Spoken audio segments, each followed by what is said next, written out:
Two homeless kids tell a blind CEO in Chicago, "Trust US. We see hope. You smell like Wall Street, but walk like lost luggage." Those were the first words Elijah said to the man who had just stepped in dog piss while crossing Lower Wacker Drive blindfolded, with a silver-tipped cane in his left hand and a scowl carved like marble across his face. Elijah was 12.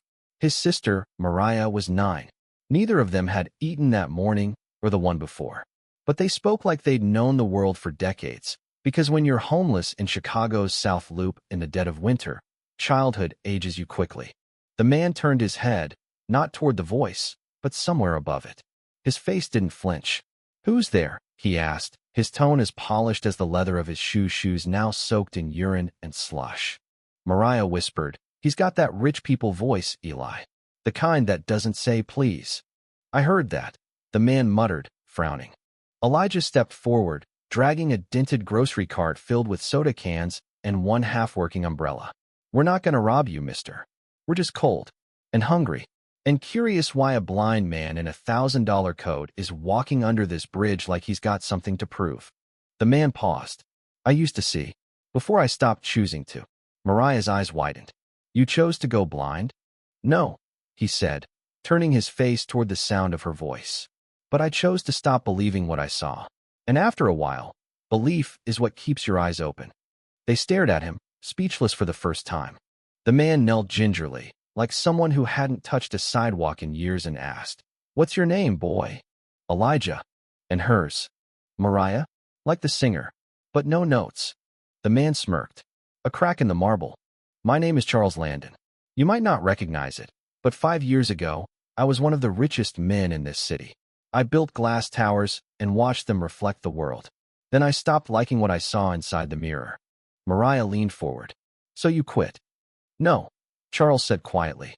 "They quit me, after I called them out." Elijah tilted his head. "For what?"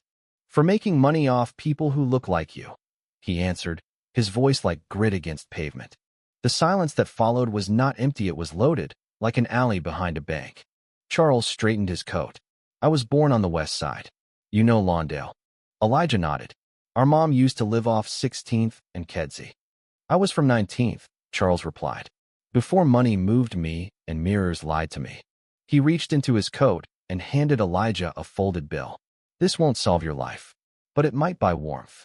Elijah unfolded it slowly. "A 50. Mariah gasped. "That's like 50 McChickens."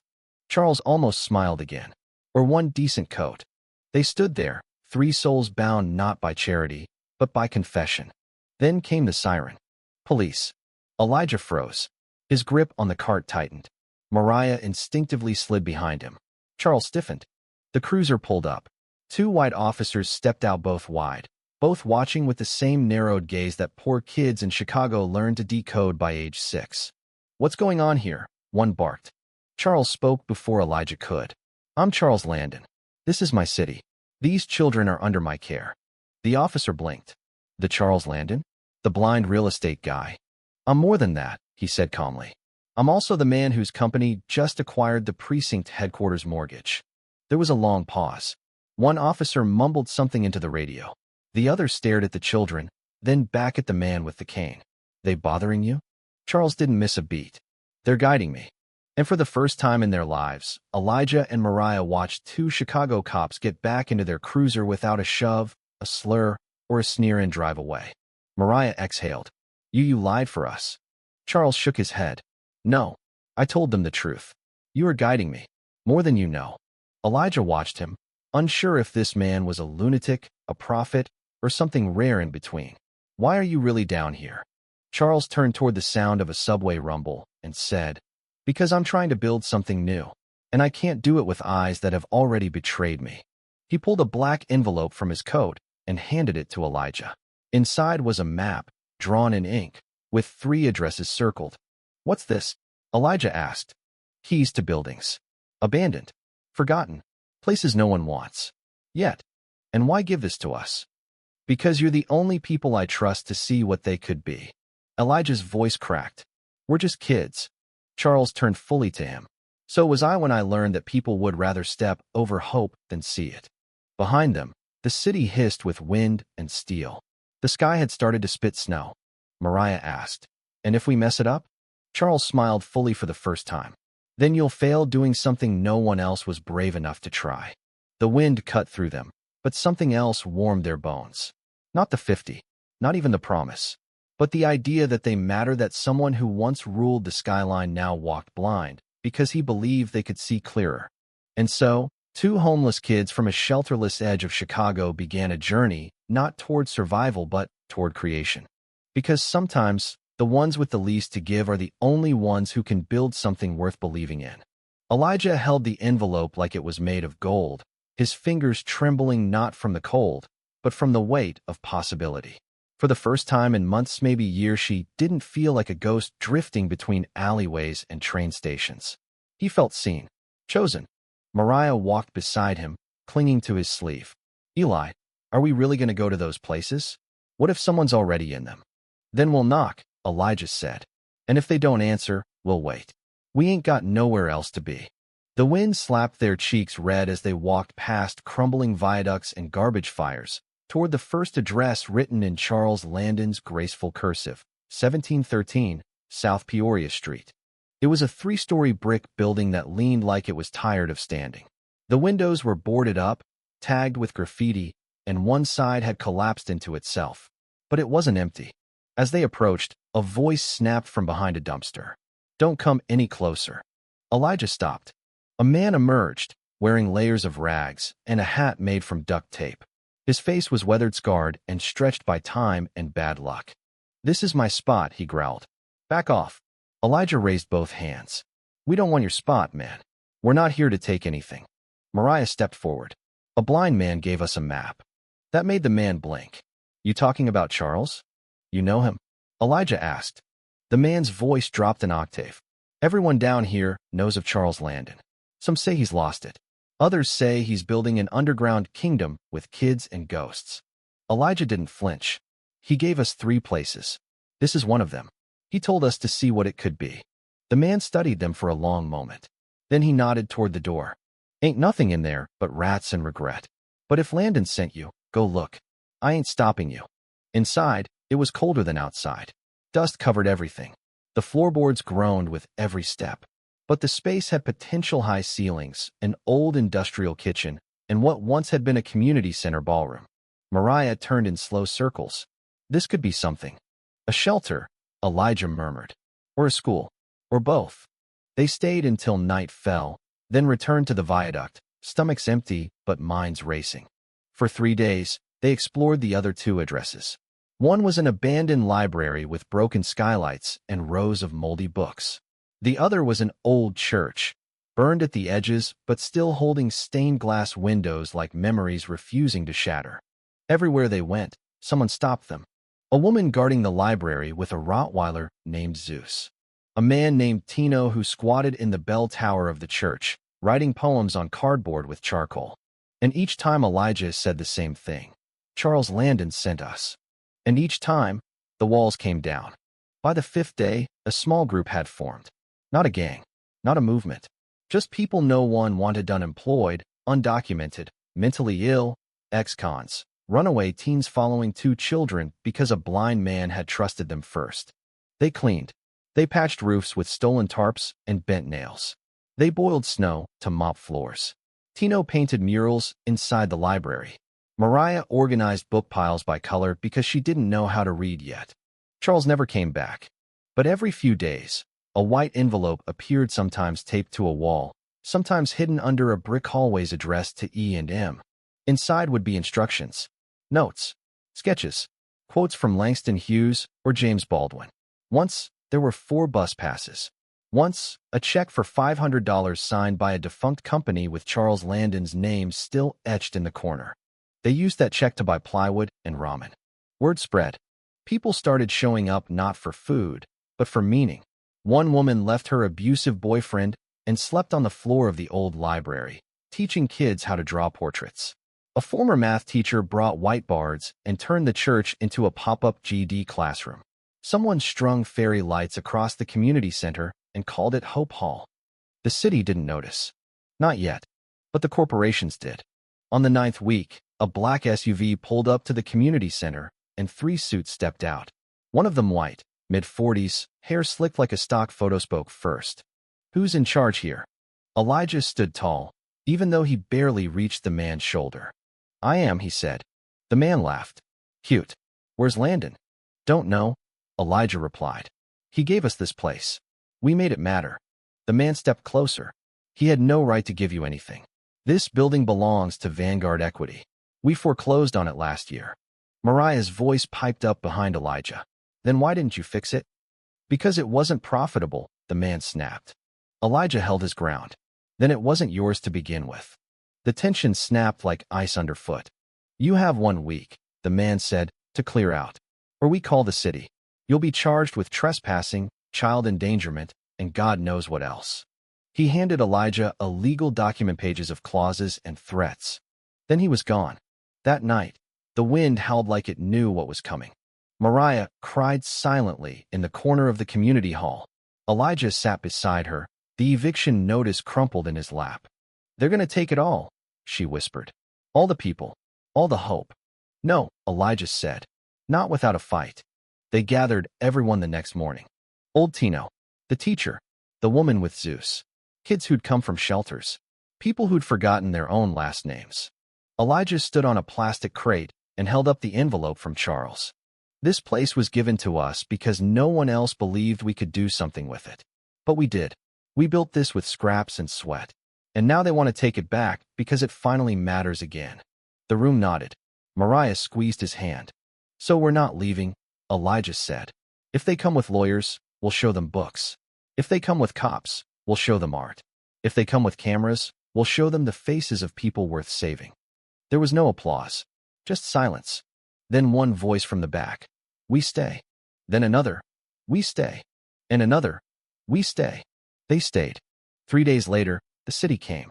Not with tanks or riot gear but with headlines.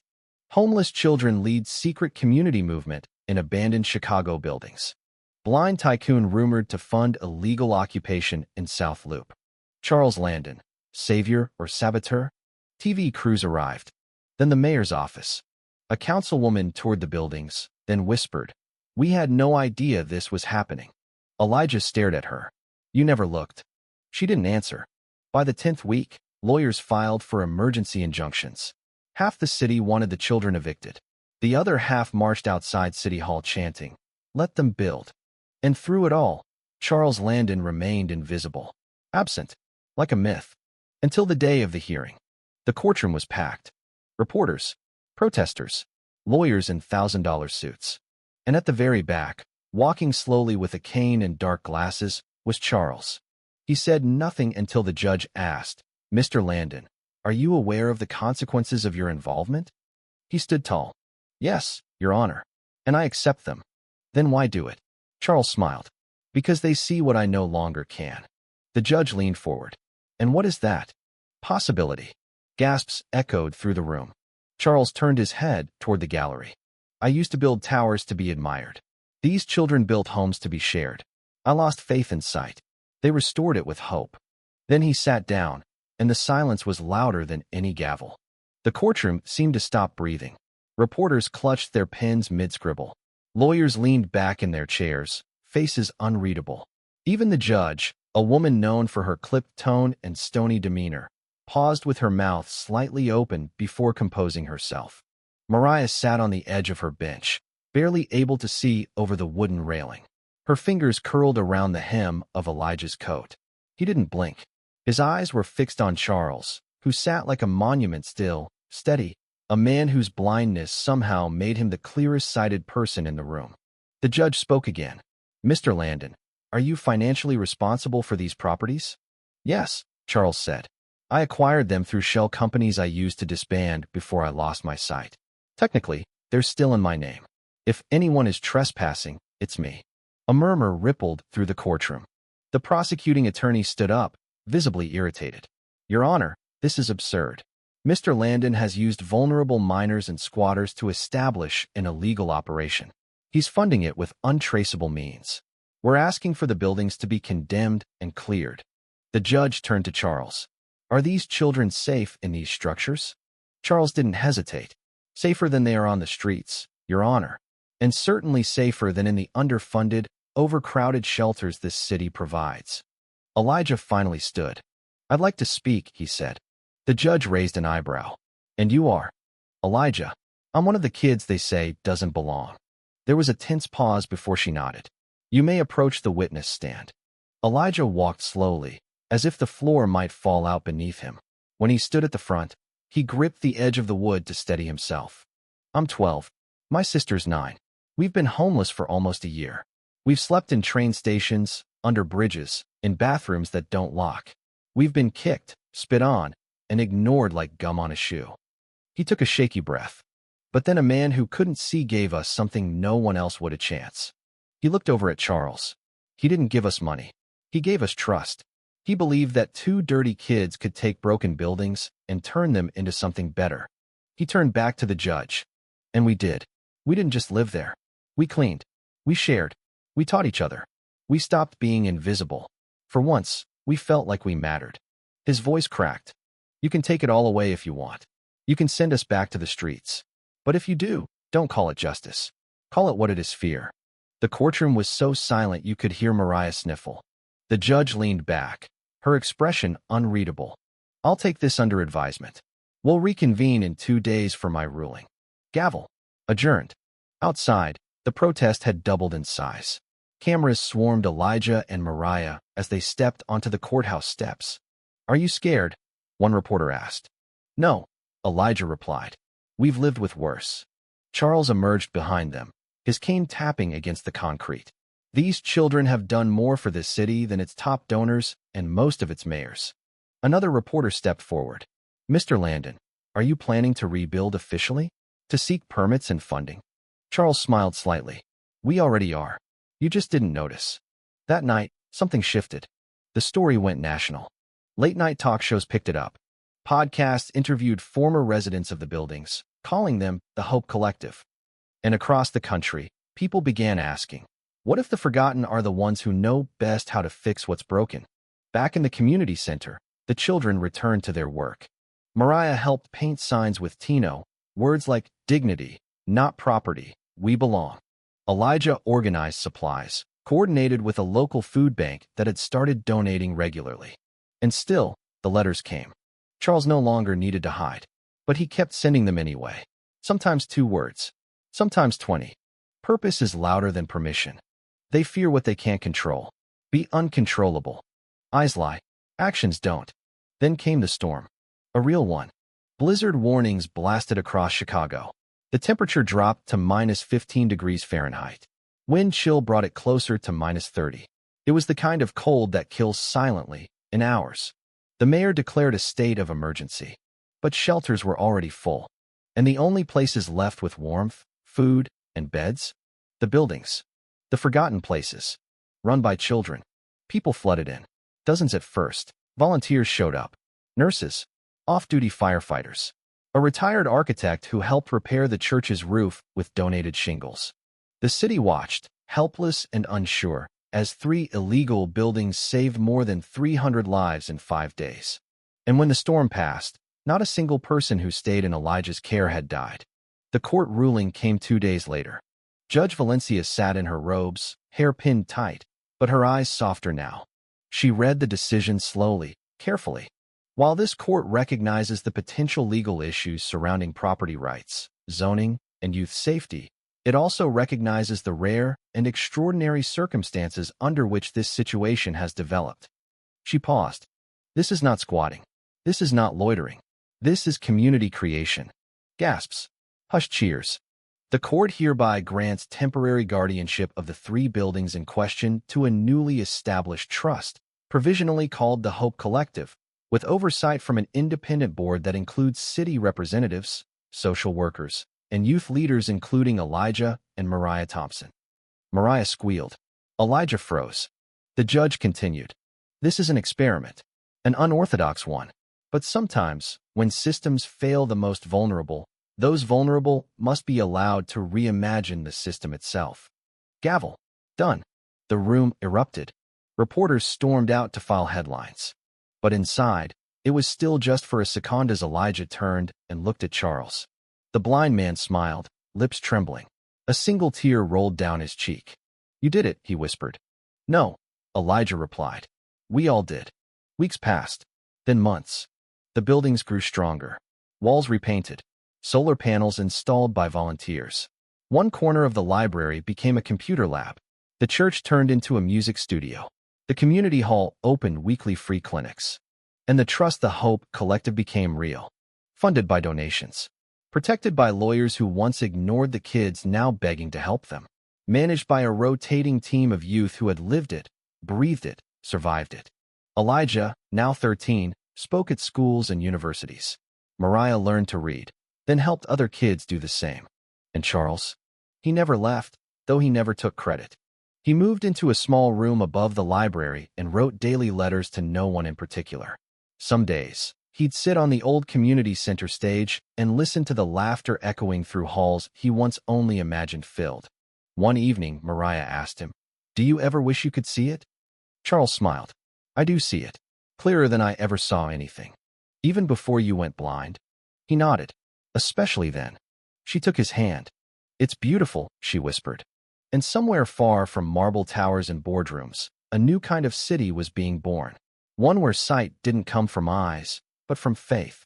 One where leadership didn't wear suits but scars. One where children didn't beg to be saved, they built the salvation themselves. They called it hope. And it started with two kids who had nothing but vision. The seasons turned.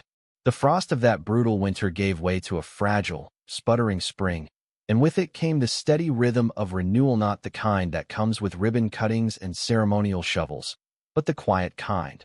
Clean mattresses laid in neat rows, a child's first book opened without fear of judgment, a pot of soup big enough to feed 30 and still have leftovers. Elijah woke every morning before sunrise. He'd make a lap around the 3 buildings, not because he had taught here were volunteers for that now, but because it grounded him.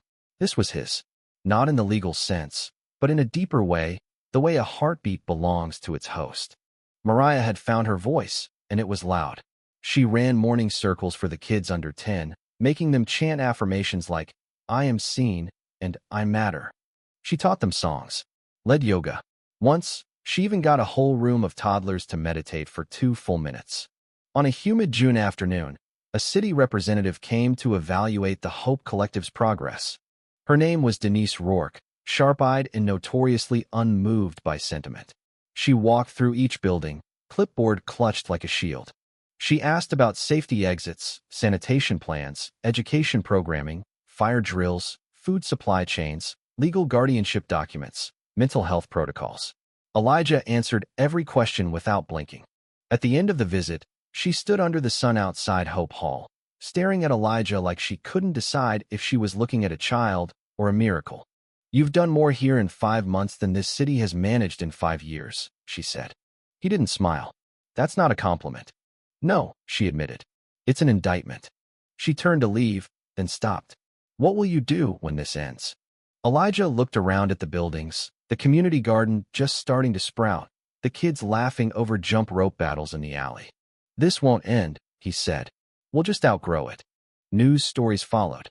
Not the sensational kind anymore, but the ones that dug deep. The New York Times ran a Sunday feature.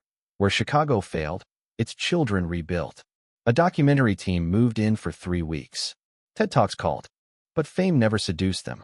Not Elijah, not Mariah, and not Charles Landon. He aged quickly that year. His face became thinner, his walk shorter, but his voice remained steel. One morning, he sat with Elijah on the rooftop of the old church, a light breeze brushing across the spires. "I'm not staying much longer," he said quietly. Elijah turned, alarmed. "Where are you going?" Charles smiled faintly. "Not leaving. Just changing places." There was a pause. "You sick?" Charles gave a slight nod. "Doctors say it could be months. Maybe less." Silence again.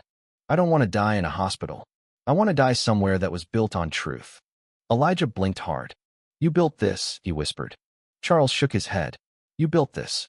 I just stopped standing in the way." They sat for a long time without words. The sun crept higher. Life stirred below.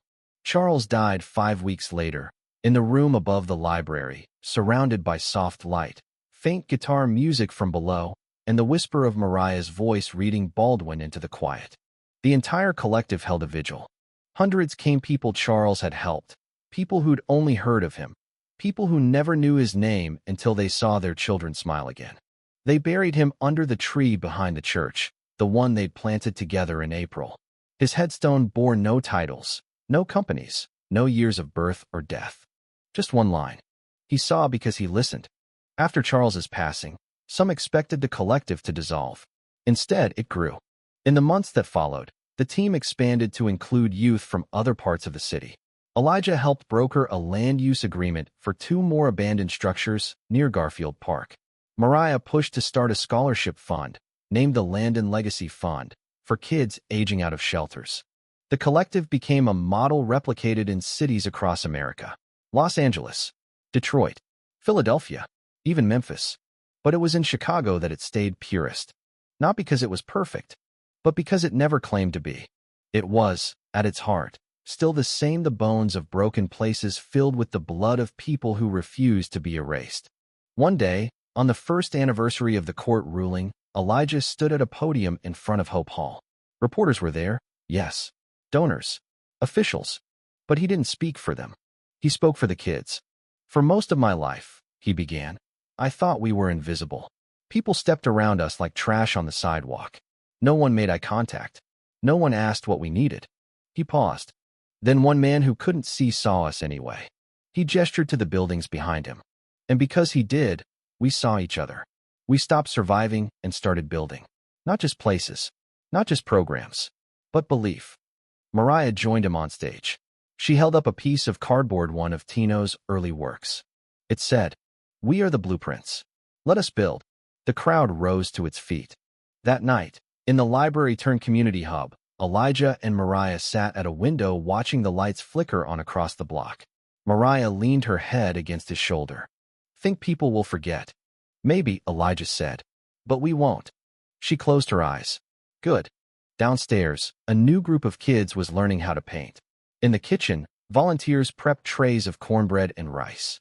Somewhere, a kid was writing their first sentence. Outside, the wind moved through Chicago, carrying stories, names, prayers. And in the corner of the rooftop garden, a small wooden sign swayed gently above the soil, painted by a child's careful hand. It read, "Trust us. We still see hope." The end. Thank you for listening. If you find it interesting, please like and subscribe to follow the next stories.